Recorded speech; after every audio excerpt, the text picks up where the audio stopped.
His grip on my arm is unnecessarily tight as he drags me out of the vehicle. As if a woman who was just in a bad car accident and riddled with injuries is going to overpower him and get away. I don't even know where the fuck we are.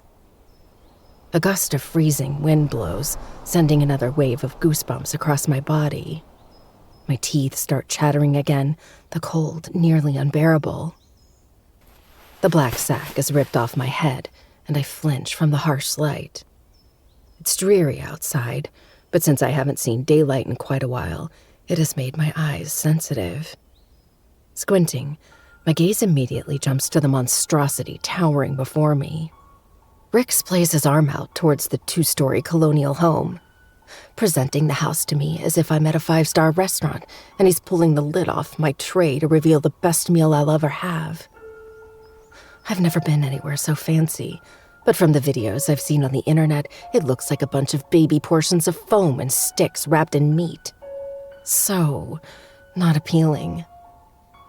The house isn't as run down as I would have thought, but it's still not in the best shape. Vines of moss run up the cracked white paneling, reminding me a little of Parsons Manor. Just not as pretty. It's discolored with boarded windows, a sagging porch, and... is that duct tape? Looks inviting, I murmur. Glancing around, I note we're out in the middle of nowhere, surrounded by dense woods. It looks like they just plopped a random house in the middle of a forest. A dirt driveway trails through a thicket of trees, and I suspect that's the only way in or out, unless I want to take my chances out in the wild. Let's go, it's fucking freezing. Rick orders, dragging me after him. Rio walks ahead of us, shooting an indecipherable look over his shoulder, before he leads me into the house, straight out of Courage the Cowardly Dog, only double the size. I imagine the shit that happens in this house is full of horrors much worse than that purple dog ever experienced. Adrenaline and fear swirl in my stomach, and although there is a heavy weight low in my gut, it's not the warm, heady feeling I'm used to. This is dread. It spikes higher when Rick calls me through the entryway and pushes me forward. While the air is stale and musty, it doesn't resemble a meth lab as I expected. This home looks straight from the 1800s, with an abundance of woodwork, outdated wallpaper, and odd nooks and crannies that make zero sense. I'm standing in a massive living room with brown, cracked leather couches, threadbare floral rugs, and crooked paintings on the walls. The TV is shoved into a corner, Tom and Jerry playing on low, a drooping cobweb hanging above it. Grime is caked into the cracks, every surface coated in dust. The deep brown hardwood floor is wonky and uneven, creaking from the slightest shift of weight. I imagine if this place was haunted like Parsons Manor, no ghost could walk by undetected. To the left is a dining area, paraphernalia everywhere. Crushed beer cans, needles, and crack pipes litter the table, along with a circular mirror, a small mound of cocaine on it. Hesitantly, I walk farther into the house, the pit of dread growing wider and wider, like a shark's mouth right before it ravages its prey. It's hard to breathe in here. It smells faintly of mildew, and the entire house is wrapped in bad juju like a scratchy wool coat. It's thick, uncomfortable, and suffocating. Welcome to your new home. Rio declares mockingly. He's been watching me take in the house, and even though it's only been seconds, I've long since grown uneasy beneath the weight of his stare. Before I can open my mouth, 3 men walk in from a doorway straight ahead. It seems to lead to the kitchen, based on the glimpse of a refrigerator from my standpoint. The raucous men were mid-laughter, but the second they noticed me, they quieted. Their movements are slow as they approach the kitchen table, more intent on picking me apart than watching where they're going. This the diamond? One of the men calls out, his teeth so black it looks like bugs have infested his mouth. Rick saunters towards the table and takes a dramatic seat, pride radiating from his face. Smiling wide, he says, You fucking know it is. Max already deposited the check, so we can do whatever the fuck we want, boys. Their cheers rise, and the look on Rio's face is near murderous. Fucking idiots. He mutters under his breath, then louder he reminds him. No, you can't do whatever you want, estupido. Because you have a big fucking target on your head in the shape of a Z. Rick waves a hand, unconcerned. Don't worry, Rio. We'll hide out until the fucker is dead, and then we can do whatever we want. This payday is fucking massive. And not only that, we'll get a taste of her, too. I shrink beneath their lewd gazes. Instinctively, my arms wrap tighter around myself, but that only elicits a few grunts of amusement. Don't be shy, baby girl. I promise I'll make you feel good. One of them croons, his black hair sticking up in several directions from the copious amounts of grease in it. I swallow, a lump forming in my throat as my gaze fixates on a dark red puddle on the table I hadn't noticed before. I can't even begin to imagine what that could possibly be from. What, princess? We ain't good enough for you? Rio asks. I glance at him and note the smirk on his face. But he's tense, his grin strained.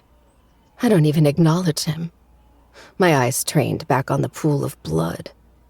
Tracking my line of sight, Rio turns to see what I'm staring at. He barks out a laugh when he sees it. Want to place a bet on what it's from? My face contorts in revulsion as I shoot him a glare. My bet is that some bitch lost her virginity right there. Rick chimes in, lighting a cigarette with a grin. I bristle and anger rises in my chest. You're sick, I spit, my voice watery and full of hate. Rick only laughs and goes back to the conversation between his friends. I'm watching one of them inject himself with a needle when I feel someone charging in the house behind me. I startle and turn to find another man, nearly losing my shit. There's a girl slung over his shoulder. My mouth pops open and his brown eyes settle on me. You got a problem? He barks. I flinch, panic rising as the girl's lifeless limbs sway behind him. I have no idea if she's dead or alive. I'd hoped this man wouldn't be carrying a fucking dead girl inside the house, but then again, these assholes would be the type to do something like that. I shake my head, speechless as he walks toward me. He reeks of body odor, but that's to be expected when he looks like he bathes in motor oil. I've never been good at controlling my mouth, but in a house full of rabid men, the last thing I want to do is test my luck. So I keep silent, even as he leers at me. You keep your mouth open like that? Don't be surprised when someone sticks their cock in it. My eyes round and my teeth snap shut. The man chuckles from the audible click. My heart picks up speed and I take a few steps back. The fear pumps through my veins, settling low in my stomach and eating at my insides like acid. Jerry, her room's ready. Extra fucking chains this time. One of the men calls from the table, pointing towards the girl. My eyes widen impossibly further. Did she escape or something? I have so many questions, but no better than to ask any of them. I'm relieved to hear she's not dead, at least. Otherwise, chaining up a corpse would be... I shudder at the thought. The man, or Jerry, shifts the girl on his shoulder and walks off without another word, aiming one last scathing look my way. Sucking my bottom lip between my teeth, I bite hard as I watch him head towards the kitchen. He's lucky I don't bark at him like a dog. Anything to make the dickhead think twice about looking at me like that. But that would be stupid. And I cannot be stupid in this place. The last thing I see right before he disappears is the girl's head lifting. Dark brown eyes meet mine through tangled tresses of blonde hair filled with both fire and ice. The look on her face stops my heart cold, but the creepy smile on her face is what sends it sinking down to the pits of my stomach. Christ, the look on her face is straight out of a nightmare. My mouth parts again, but they're gone before I can register what just happened.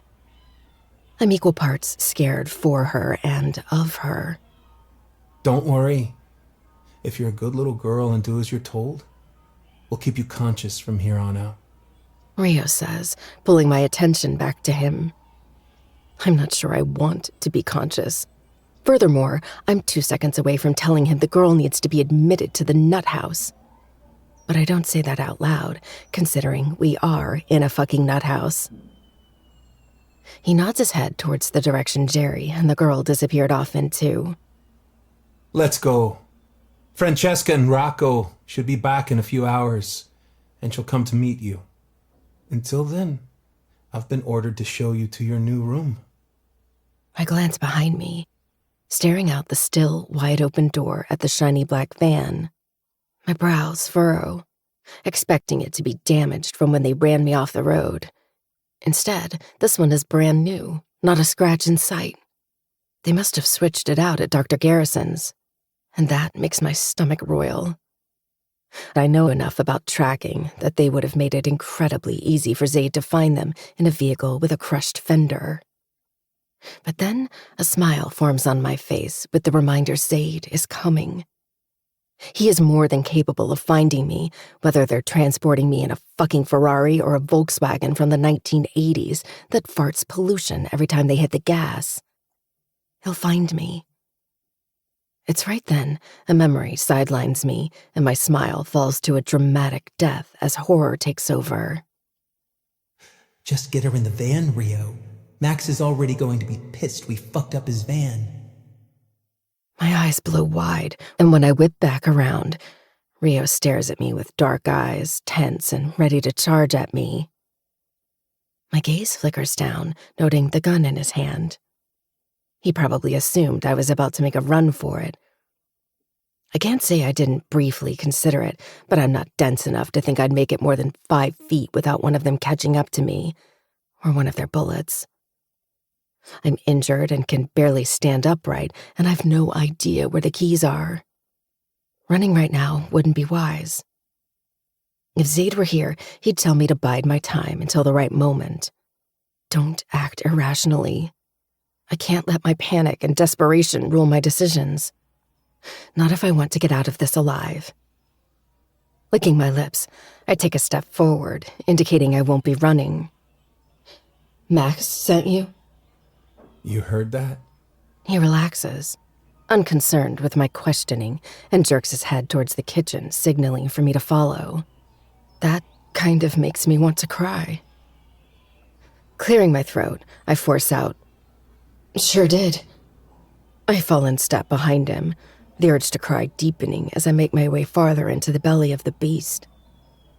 It feels like a bungee cord is strapped around my waist, pulling me back towards the exit. And the longer I walk, the stronger it becomes. He shoots a look over his shoulder. Baby girl, I don't know what you did to piss that man off, but he has a vendetta against you. You're plastered all over the dark web with a fat price on your head. Max hired Rick to bring you in, and since the guy is a complete idiota, he asked me to help.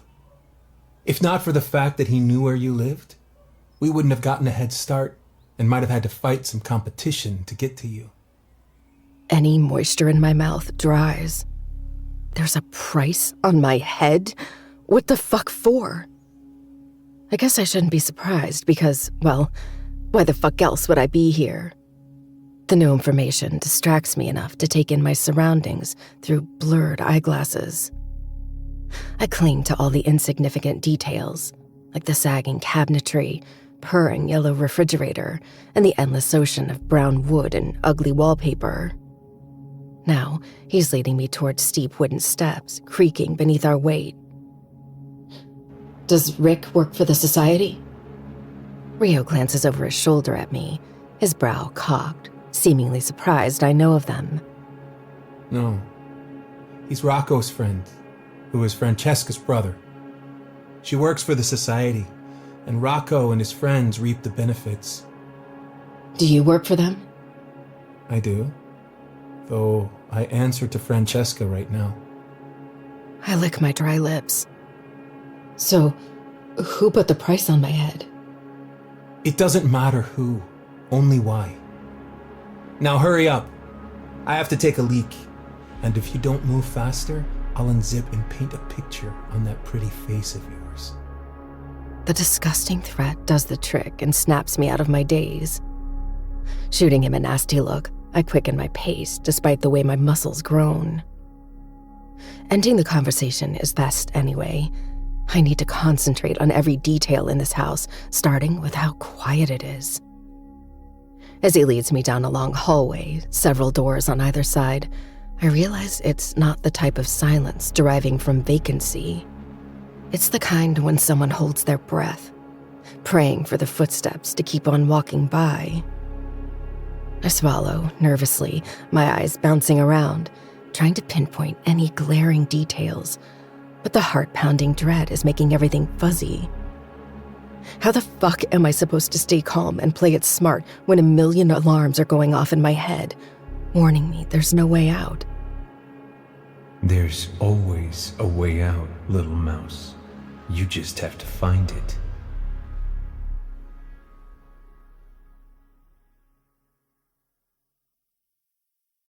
June 14th, 2008. The culling is today. Francesca has not only been preparing us to become goddamn sex slaves, obedient little whores for the rapists, she's also been preparing us for today, where we get hunted like little birds, flying away just to be shot down. Boom! Just like that. Best fucking part? We get punished for it. This whole fucking thing is designed for failure. Be a good little girl. Open wide, baby. Spread those legs. How flexible is she? Let's see if you can touch your toes. Fucking sick assholes. All of them. I hope they fuck up and accidentally kill me when they hit me. I'll be glad for it. Molly. Chapter 6. The Hunter.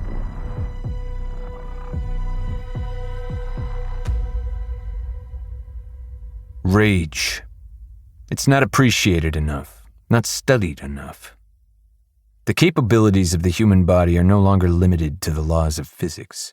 The absolute destruction in my fingertips could burn down entire cities, reduce them to ashes and embers. A simple stroke of a match or a flick of my wrist, and as far as my eyes can see, would be consumed in the same black fire raging inside me. For now, I turned the destruction on myself. My reflection seethes, overcome with a violence only seen through telescopes. Our universe was forged in brutality, and now the cosmos resides in not one but two black eyes glaring back at me. Your fucking fault. My fist flies into the mirror, nearly shattering it with one hit. Tiny shards explode from the impact, raining down into the sink and across the floor. It imitates exactly what my soul feels like, fucking shattered. I've only just gotten home from the hospital, and already I'm adding to the list of injuries, but I'm too lost to care. Snarling, I pull back and drive my fist into the mirror again, over and over until only a few crooked pieces remain. Fuming, I spin, searching for the biggest shard I can find, and snatch it from the floor, ignoring the jagged edges slicing into my skin. I grab a smaller one with a sharp point before straightening again. Holding out the large chunk, I position